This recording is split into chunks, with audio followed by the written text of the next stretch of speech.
한 주간 현장을 개척하라는 말씀으로 인도를 받고 있습니다. 우리 지금 여호수아서 17장을 읽고 있고요. 오늘은 17장 17절, 18절 두 절 한 목소리로 합독하시겠습니다. 17절부터입니다. 여호수아가 다시 요셉의 족속 곧 에브라임과 므낫세에게 말하여 이르되 너는 큰 민족이요 큰 권능이 있은즉 한 분깃만 가질 것이 아니라 그 산지도 내 것이 되리니 비록 살림이라도 내게 개척하라. 그 끝까지 내 것이 되리라. 가나안 족속이 비록 철병거를 가졌고 강사지라도 내가 능히 그를 쫓아내리라 하였더라. 아멘. 오늘 본문을 보면은 겉으로 보기에는 별 문제가 없는 그런 본문으로 보입니다. 하지만 그 내용을 좀 자세히 보면은 많은 문제가 발견이 됩니다. 그래서 세상과 작은 타협이 시작이 됐고 그 작은 타협으로 우리의 믿음이 무너지고 그리고 하나님을 떠나는 그런 영적 상태가 무너지는 그런 이스라엘 백성들의 모습을 오늘 이제 확인을 하게 됩니다. 여호수아서 16장과 17장은 이스라엘 백성들이 가나안 땅을 정복하고 그 정복한 땅을 그 지파에 따라 가지고 분배를 받게 되는 그런 장면이 기록이 되어 있습니다. 하나님이 약속하신 땅을 각 지파가 분배를 받는 매우 중요한 그런 장면이 기록이 되어 있어요. 그래서 창세기 12장에 하나님이 언약하셨던 그 말씀이 지금 성취가 되고 있는 그런 순간입니다. 그래서 창세기 12장 2절에 하나님이 이렇게 말씀하셨죠. 내가 너로 큰 민족을 이루고 내게 복을 주어 내 이름을 창대하게 하리니 너는 복이 될지라. 하나님이 언약하신 대로 말씀으로 언약하신 대로 이스라엘은 200만이나 되는 그런 큰 숫자가 되었습니다. 숫자만 늘어난 것이 아니라 복의 근원이 되었습니다. 하나님 자녀가 되는 축복을 누리고 있습니다.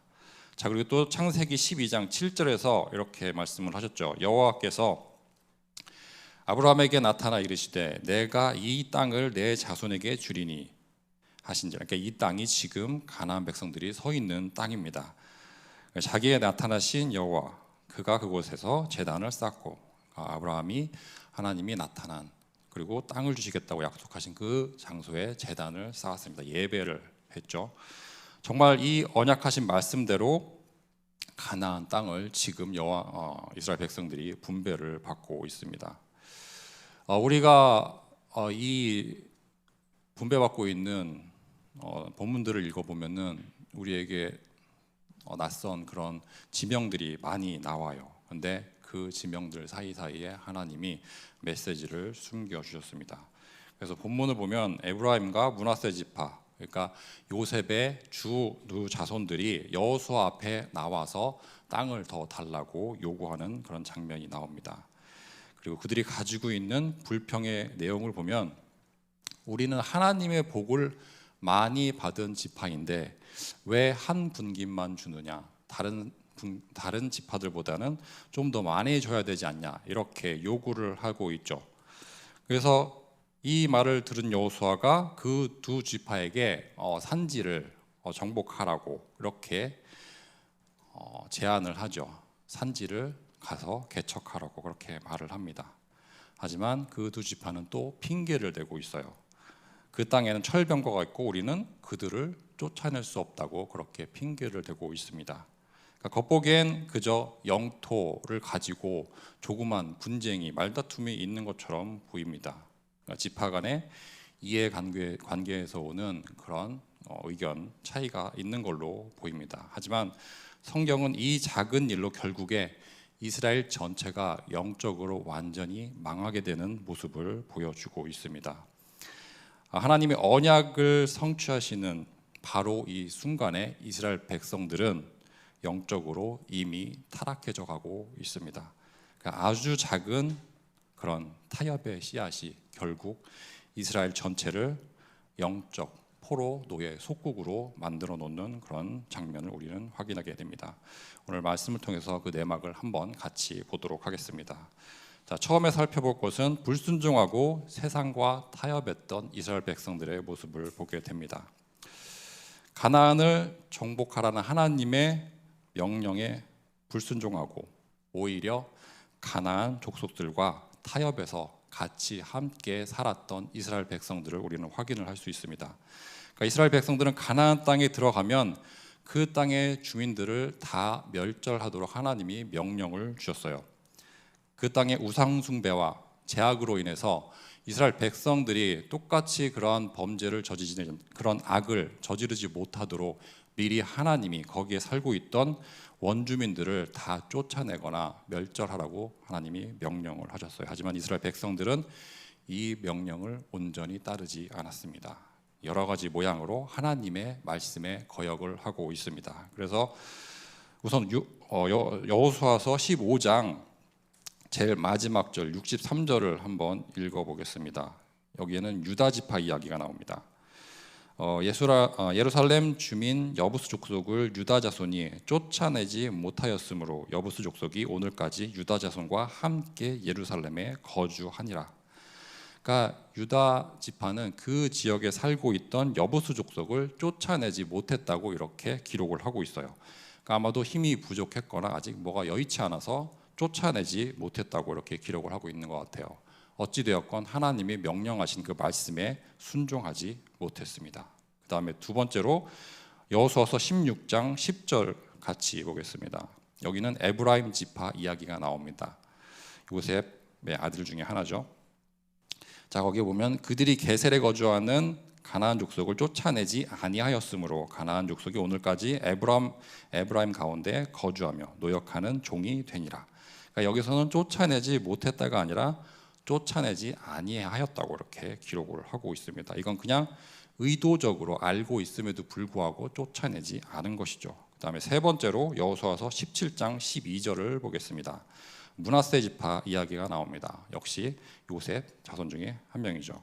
그러나 므낫세 자손이 그 성읍들의 주민을 쫓아내지 못하매 가나안 족속이 결심하고 그 땅에 거주하였더니, 그러니까 처음엔 이렇게 쫓아내지 못했다고 기록을 하고 있어요. 근데 이어서 13절을 보면은 이스라엘 자손이 강성한 후에야 가나안 족속에게 노역을 시켰고 다 쫓아내지 아니하였더라.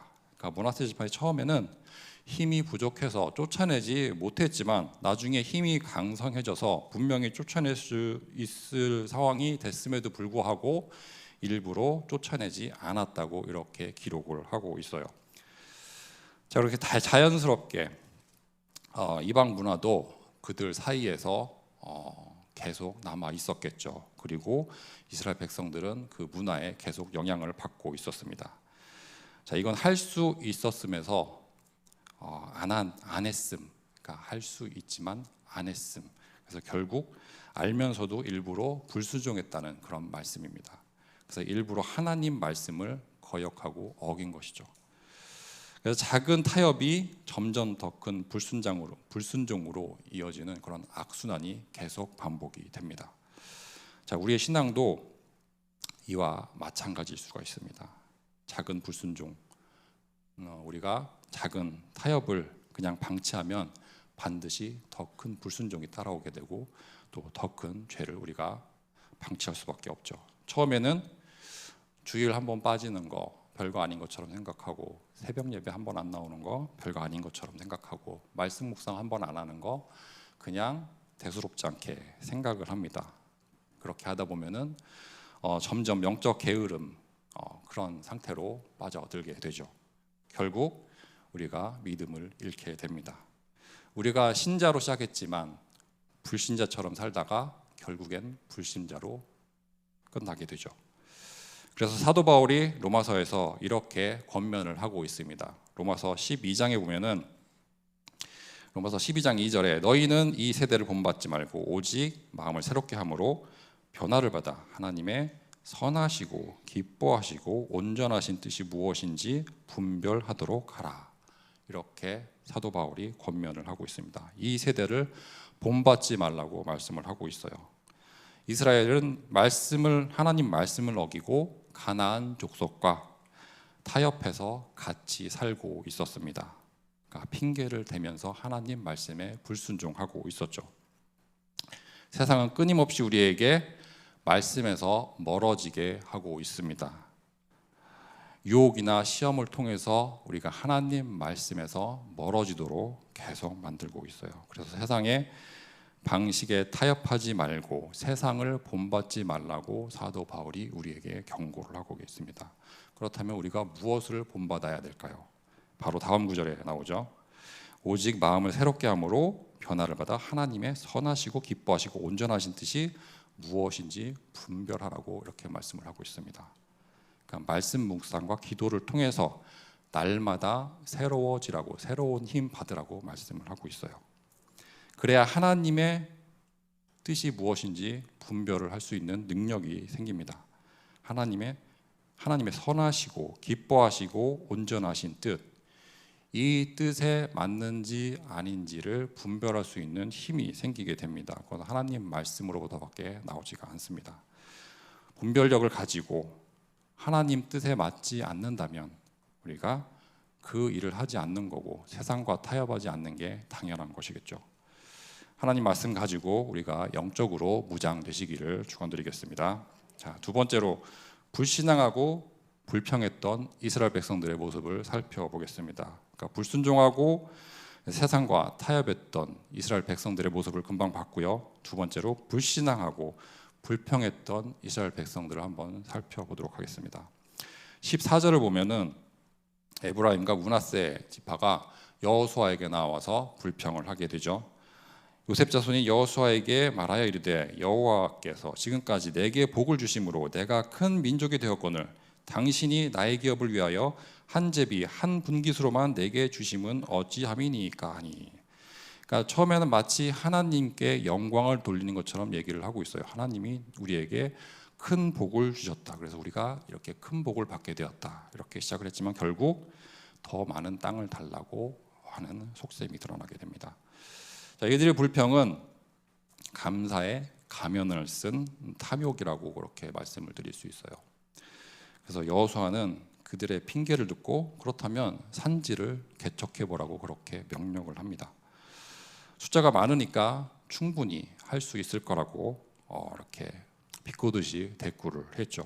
하지만 두 지파는 또 핑계를 늘어놓고 있습니다. 16절에 보면은 요셉 자손이 이르되 그 산지는 우리에게 넉넉하지도 못하고 골짜기 땅에 거주하는 모든 가나안 족속에게는 벳산과 그 마을들에 거주하는 자이든지 이스라엘 골짜기에 거주하는 자이든지 다 철병가가 있나이다. 이렇게 핑계를 대고 있습니다. 산악 지역이라서 땅도 좁고 그 사람들은 무서운 무기를 가지고 있어서 우리가 도저히 이길 수 없다고 이렇게 핑계를 대고 있어요. 그래서 불평과 핑계를 늘어놓는 이스라엘 백성들의 모습을 지금 우리가 보고 있습니다. 자, 우리도 이럴 때가 아주 자주 있습니다. 우리에게 어떤 일이 주어지면 바로 호반응하는 게 아니라 멈칫하게 되죠. 그래서 우리에게 사명이 주어지거나 우리에게 헌신이 요구되는 일이 주어졌을 때 우리가 바로 대답을 하지 못합니다. 그래서 우리도 핑계를 대죠. 저도 봉사를 하고 싶지만 여러 가지 사정이 있어서 시간이 없기도 하고 형편이 그렇게 잘 되지도 않고 해서 여러 가지 핑계를 대면서 바로 대답을 하지 않습니다. 자, 우리는 환경이 좋아지면 그 말씀에 순종하겠다고 이렇게 대답을 자주 하죠. 하지만 하나님은 환경과 상관없이 우리가 무조건 순종하기를 원하십니다.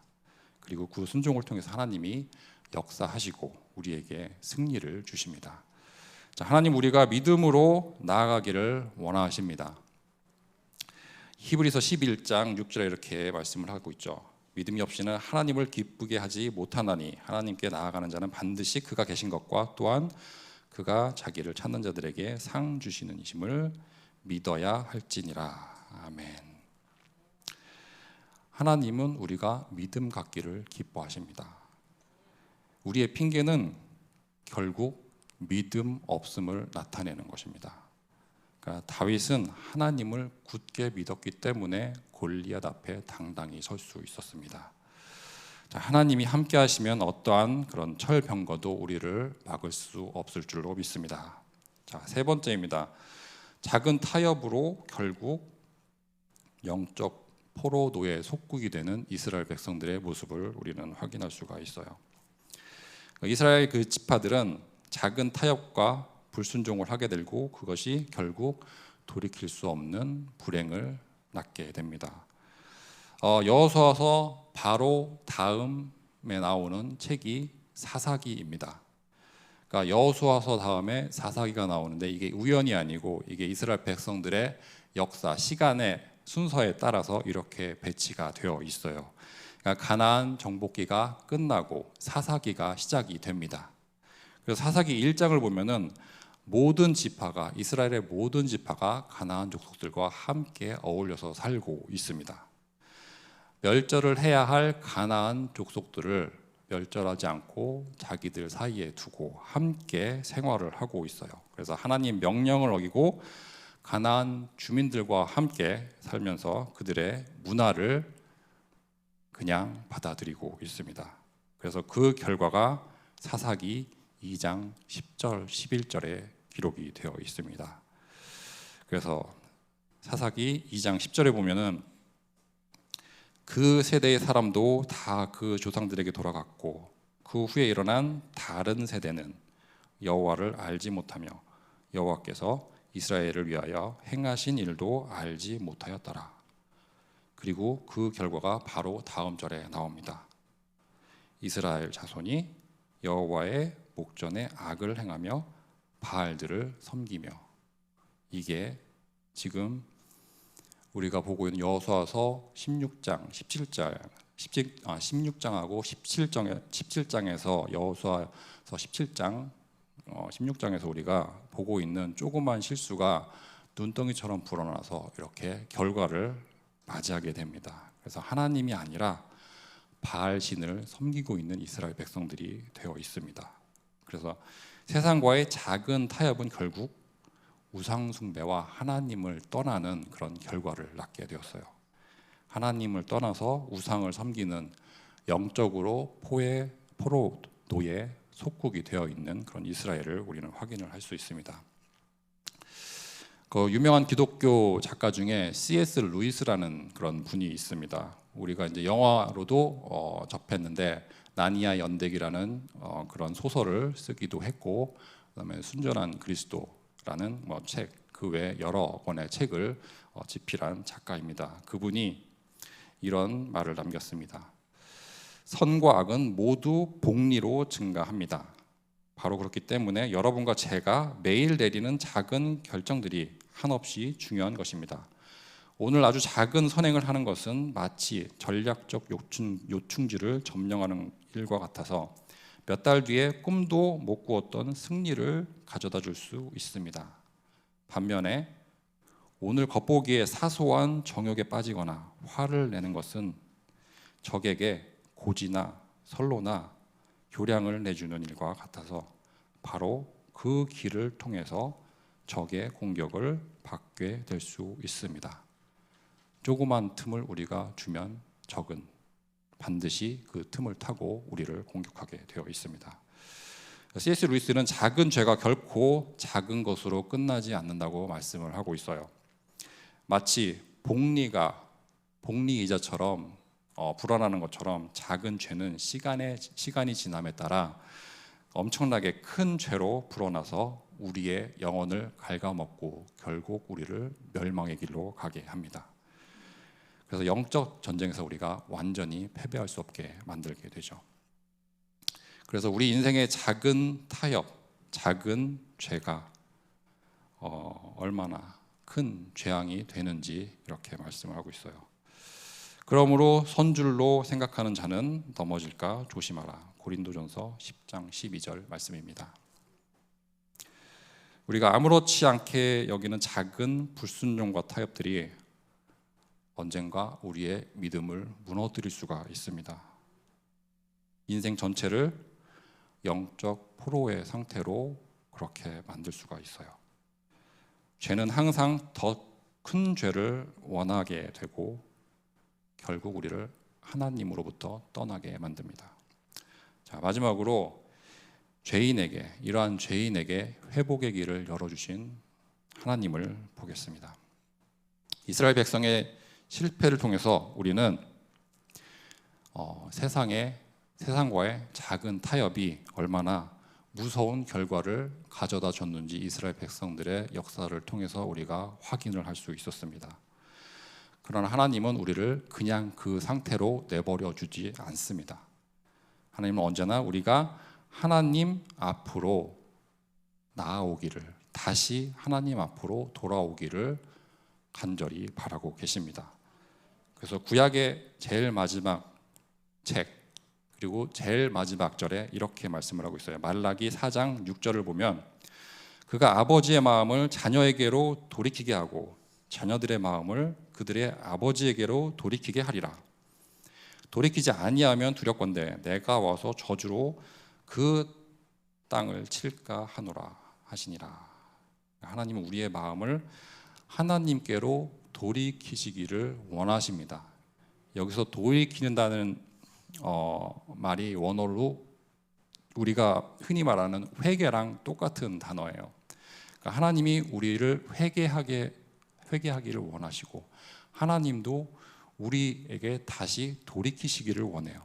그러니까 서로 상관없는 그런 관계처럼 지냈던 그런 관계이지만 예수 그리스도를 통해서 우리가 다시 하나님을 바라보게 되고 하나님이 다시 우리를 바라봐주게 되는 그런 말씀입니다.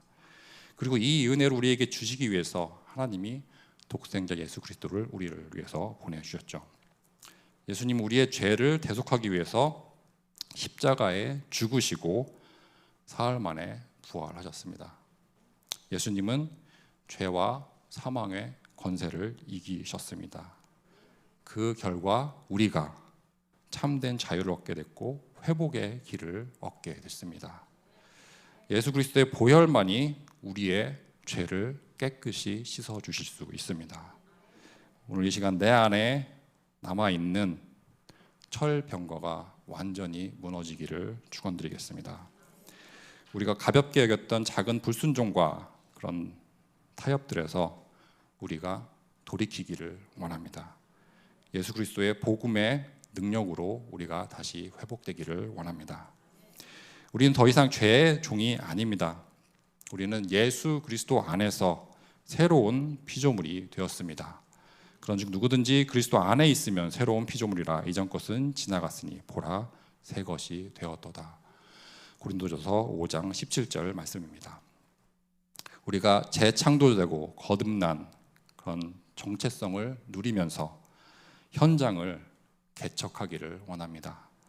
우리 삶의 모든 영역에서 하나님의 주권이 인정되기를 원합니다. 우리가 말씀에 온전히 순종하기를 원합니다. 하나님이 우리를 통해서 놀라운 일들을 이루실 줄도 믿습니다. 자, 오늘도 이스라엘 백성들의 이야기를 같이 살펴보았습니다. 이스라엘 이야기는 곧 지금 우리들의 이야기입니다. 세상과의 작은 타협이 영적으로 포로가 되고 노예가 되고 속국의 상태로 그렇게 몰아가는 이스라엘의 역사를 우리가 살펴보았습니다. 유다와 에브라임 지파, 므낫세 지파, 이들 지파들의 모습은 불신앙하고 불순종하고 있는 우리들의 모습일지도 모릅니다. 죄는 아무리 작아도 또 다른 죄를 불러오게 되어 있습니다. 가나안 정복을 마치고 땅을 분배받았지만 이스라엘 백성들은 멸망의 길을 가고 있었습니다. 축복의 순간에 재앙이 이미 시작되어 있었습니다. 자, 이스라엘 소원대로 하나님이 왕국을 세워주셨죠. 우리도 다른 나라들과 똑같이 왕을 세워달라고 해서 이스라엘의 소원대로 하나님이 왕국을 세워주셨습니다. 그런데 오래지 않아서 남과 북으로 나뉘게 됐죠. 그리고 이스라엘 왕국은 망하게 됩니다. 그래서 아수르 포로로 잡혀가고 바벨론으로 포로 잡혀가고 바사의 포로로 잡혀가게 됩니다. 그러나 우리가 이스라엘 역사를 보면서 절망할 필요는 없습니다. 하나님 우리를 그냥 그 상태로 내버려 주지 않습니다. 말라기에서 우리가 확인했던 것처럼 하나님은 예수 그리스도를 통해서 우리의 마음을 하나님께로 다시 돌이키기를 원하십니다. 그래서 십자가의 보혈로 우리는 새 생명을 얻었고 영생을 이미 누리고 있습니다. 이스라엘은 가나안을 정복해서 잠시 안식을 누릴 수 있었습니다.